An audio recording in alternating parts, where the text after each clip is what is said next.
once again talk about the Pelosi project that he mentions. You voted for the bill that created it in '96. You voted 9 times to maintain the funding for it. And this project is actually turning a military base into a national park.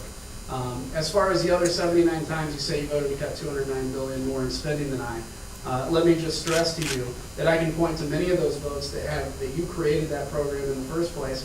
And that was on top of a very aggressive continuing resolution bill that cut far more than the final continuing resolution bill already did. So I think it's very important when you look at that to understand that those were not serious cuts, they were show votes.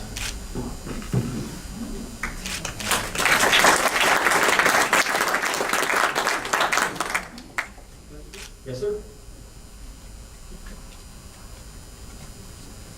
Yeah. Hey.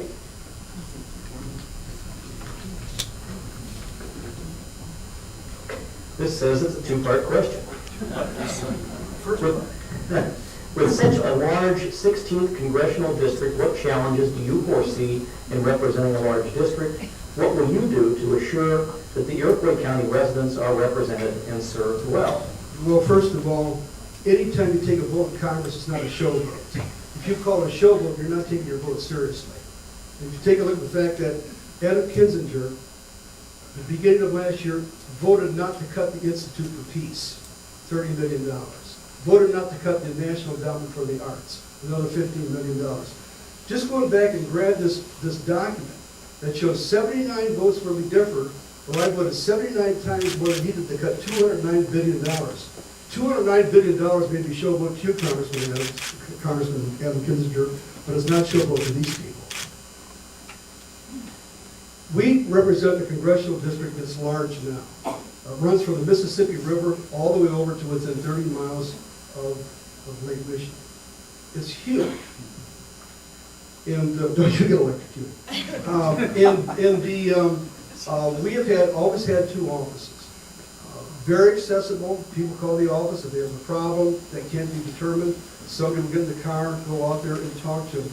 What we will do here in this district is obviously we will have a northern office and a southern office. So the needs of people of Iroquois County in the southern county will be taken care of. Could be 2 or 3 part-time offices, but one thing for sure is I've always had good constituency services, and the people of Iroquois County can be guaranteed of the fact that I will be here whenever you have a problem. Thank you.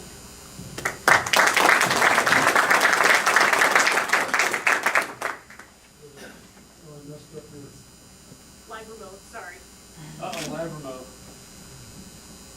Well, I stepped on the radio. That's why you chose the left side. Like a receiving team or kicking team. Service is one of the most important jobs of a congressman. If you have an issue with Social Security, if you have an issue with veterans benefits, anything like that. Look, when I took over the 11th district from Debbie Halverson, there was a huge backlog in service requests of people that had been calling and not getting the answers. We cleared that backlog very quickly. And I think if you talk to anybody in my district today, they'll tell you that we're very responsive. And that's something that we're going to bring into the new 16th district. It's larger, but you know what? We'll just put more people there to take care of everything people need. And I think that's what's very important, is to understand that that's a priority. To talk about the showboat issue again, let me just say that first continuing resolution, which is what all of these votes are based on, one bill, just one bill, had significant cuts in that already to many of these programs. Many of these amendments were brought forward without any hearings, simply to say, okay, additional, as an example, Congressman Manzullo voted for an additional $604 million cut in the WIC program on top of what was already cut in the continuing resolution. Should we have a discussion about that? I had a $100 million amendment which would have prohibited the Air Force from redesigning the flight suit because I didn't think they needed to do it as one who wears it. I was going to bring it forward in the continuing resolution, but I decided to walk it back, have a hearing, and I brought it forward in a further bill. That's what responsible legislating is, not show legislating.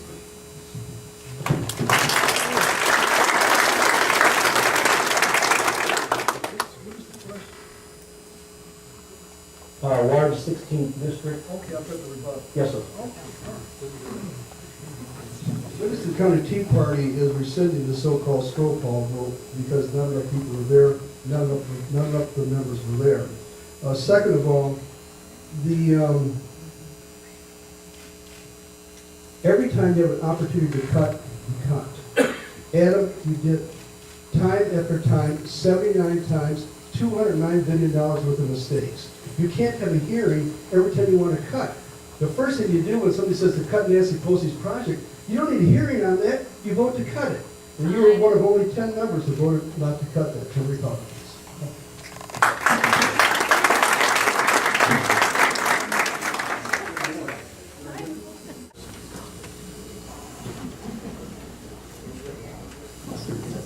What is your stance on the illegal immigration and the cost we incur?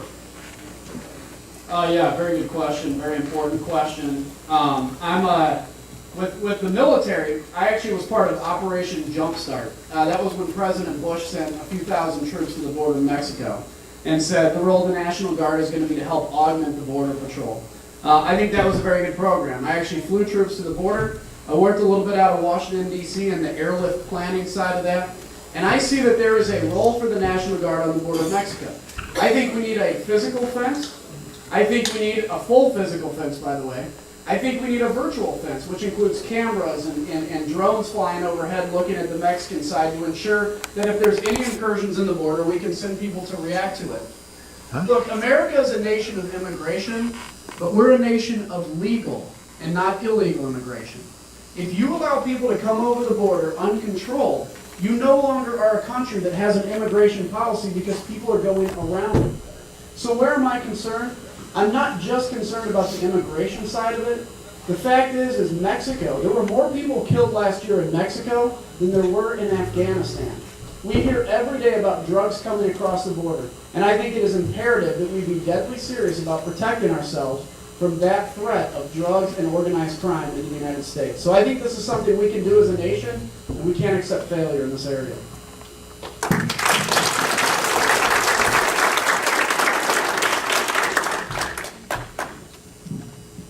I was in a Huey helicopter south of Fort Wachuca, Arizona, as part of the U.S.-Mexican Interparliamentary Exchange. And I asked the border guards, what do you need? They said, we need eyes, virtual eyes or visual eyes, in order to stop the illegal from coming across the border. And we either have to build a virtual fence or a real fence in order to stop that. But we also have to stop the catch and release. I mean, it's just ridiculous. People should pay a penalty for coming into this country illegally. I'm totally opposed to amnesty. Totally opposed to amnesty.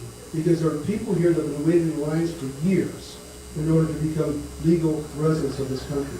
My grandparents immigrated from Italy through Ellis Island, and then because my grandfather was short, he got sent to the coal mines in Spring Valley. That's the story. That's what happened to the Sicilians. But they came legally because we're a nation of legal immigrants, and it just really bothers me when people talk about comprehensive immigration reform. You know what that is? That's another word for amnesty.